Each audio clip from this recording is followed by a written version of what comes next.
This is Jeff Bezos. He is the richest person in the world. Back in 2017, he became the world's first centibillionaire.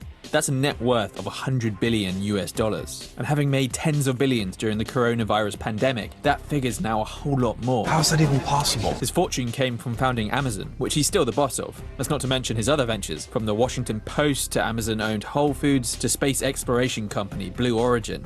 The list goes on. But Mr. Bezos seems a bit of a contradictory character. A nerdy alpha male with a reputation for really caring for customers, but accused of neglecting his employees. A businessman criticized for his charity efforts, but fixated on saving the planet. Like his Silicon Valley counterpart Elon Musk, Bezos sees investing in space travel as a moral duty. Mr. Bezos. But back on Earth, with politicians coming at him from all sides, Get off of welfare. As a society, are we willing to accept the cost? and one of his own vice presidents quitting over Amazon's response to pandemic-concerned workers, he seems to have his hands full. Here's a few things you should know about Jeff Bezos. At just 3 years old, Bezos figured out how to take apart his cot with a screwdriver because he wanted it to be like a real bed. He developed engineering skills at a very young age, setting up an electronic alarm to keep his younger siblings out of his room. Age 10, his precociousness got the better of him when he caused his grandmother to burst into tears after calculating how many years she'd taken off her life by smoking. His grandfather took him aside and told him, He said, you're going to figure out one day that it's harder to be kind than clever. Bezos' public image is arguably someone who cares more about cleverness than kindness, and it's his ongoing focus on metrics at Amazon that really shows this. Early on, the Amazon boss would ask interviewees for test scores and continually raise the score required for the job. As the Amazon talent pool increased, those with the lowest scores were let go. In Amazon warehouses, workers have complained of timed toilet breaks and electronic workstations which monitor employees to ensure they are packing enough boxes. But Bezos' affection for metrics might actually explain Amazon's highly unusual way of doing business. For years, the CEO got a lot of grief from Wall Street for the store's lack of profit. As the stock price was going the wrong way, everything inside the company was going the right way. But always the tortoise, not the hare. Mr. Bezos was not going to be rushed, and was happy to bide his time reinvesting and expanding the company, confident his long-term vision would pay off. Many of the traits that make Amazon unusual are now deeply ingrained in the culture. Bezos has always done things a little bit differently at Amazon.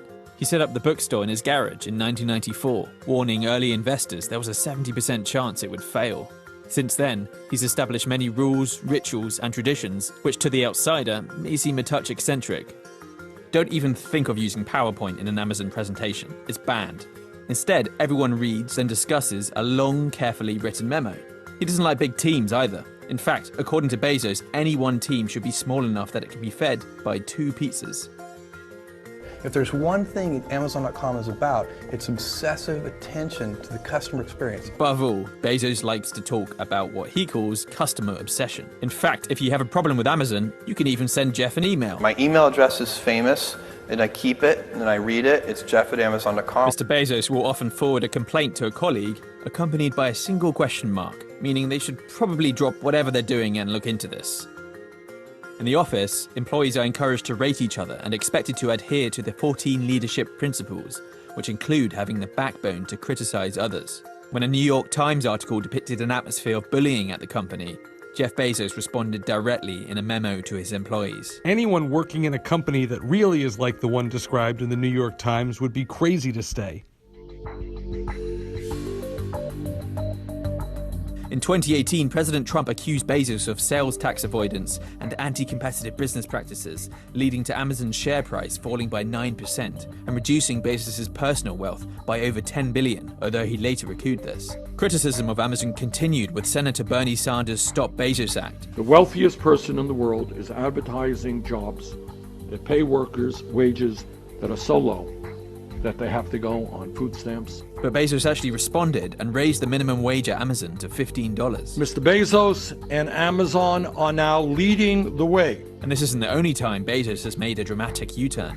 In 2018, he rebuffed criticism for a perceived lack of charity work by contributing a total of $2 billion through his Bezos Day One Fund for Homelessness and Education, a charity founded by his ex-wife, author Mackenzie Bezos. We are really evolved to be pioneers.